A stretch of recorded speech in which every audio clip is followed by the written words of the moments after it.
Napakalaking development na naman ang bumungad para kay Alexandra Ayala bago ang US Open Women's Singles. At ayon sa report, si Alex ay umakyat sa career high world number 18 sa ranking update bago ang US Open at inaasahang aangat ng isang puwesto sa seeding dahil wala na si Mboko sa field. Isang posisyon na magiging pinakamataas niyang Grand Slam seeding sa kanyang career. Well, technically, hinihintay pa ang formal release ng official women's singles seeds.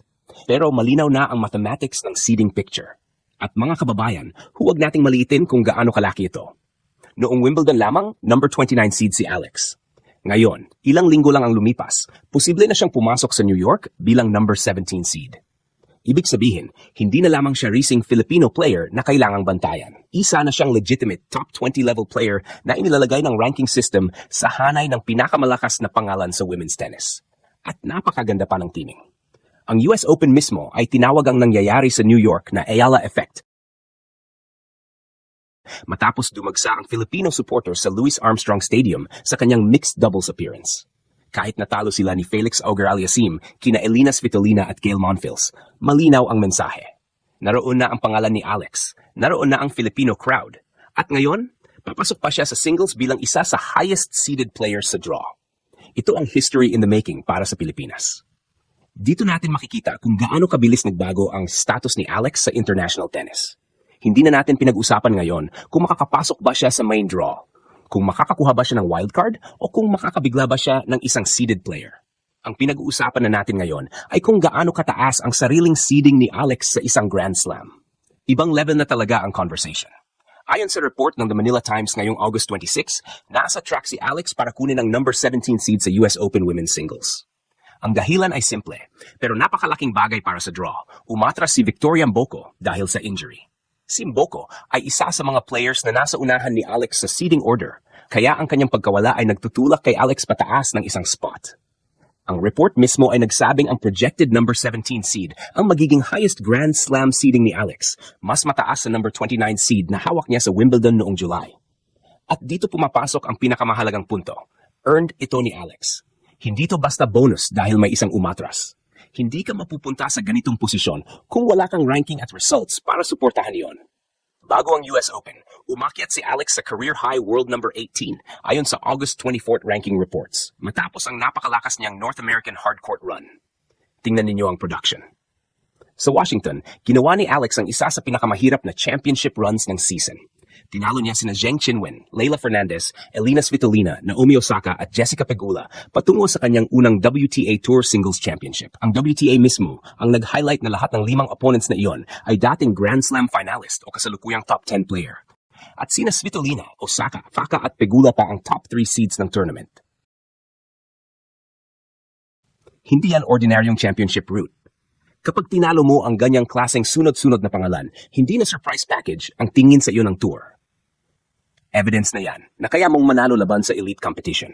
At pagkatapos ng Washington, hindi rin basta nawala ang momentum ni Alex. Sa Toronto, umabot siya sa 4th round at nagpatuloy ang kanyang winning run. Sa Cincinnati naman, pumasok siya bilang number 17 seed at umabot sa round of 32 matapos talunin si Elena Gabriela Rus sa opening match nang mag-retire ang Romanian habang lamang si Alex 6-1, 3-0. Ayon sa WTA, 8-1 na noon ang record ni Alex sa North American hardcourt swing. Ngayon isipin ninyo ang progression. Number 29 seed sa Wimbledon, number 25 sa Toronto, number 17 seed sa Cincinnati. At ngayon, on track maging number 17 seed sa US Open. Hindi aksidente ang trajectory. Diretso ang pag-akyat. At malaking bagay ang pagiging number 17 seed dahil binabago nito ang potential path ni Alex sa draw.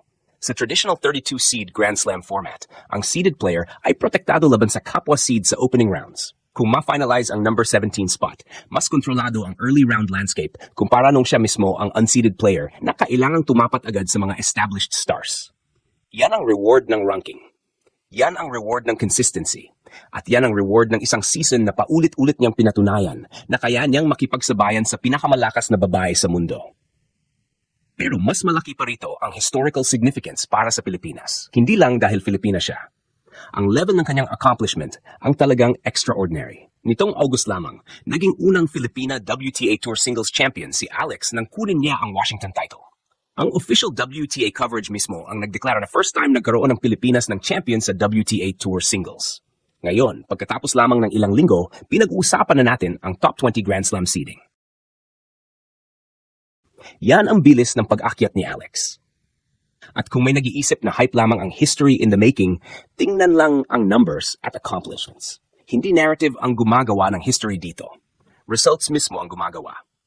Mayroon pang isang bagay na lalong nagpapalakas sa US Open storyline ni Alex. New York already knows her. Hindi unfamiliar territory ang Flushing Meadows kay Alex. Dito niya napanalunan ang US Open Girls Singles Championship noong 2022. Dito rin siya gumawa ng panibagong Philippine tennis history noong 2025 nang makuha niya ang kanyang unang Grand Slam main draw victory. Tinalo ang number 14 seed na si Clara Tauson sa isang dramatic 3-set battle. Ang official US Open mismo ang nagbalik tanaw sa laban na iyon bilang historic moment, ang unang Grand Slam match victory ng isang player mula sa Pilipinas. Kaya ibang klaseng venue ito para kay Alex. May history na siya rito. May confidence na siya rito. At ngayon, may ranking at seeding power na rin siyang dala. Napakalaking pagbabago mula isang taon lang ang nakaraan. Noon, pumapasok siya sa US Open na naghahanap ng breakthrough.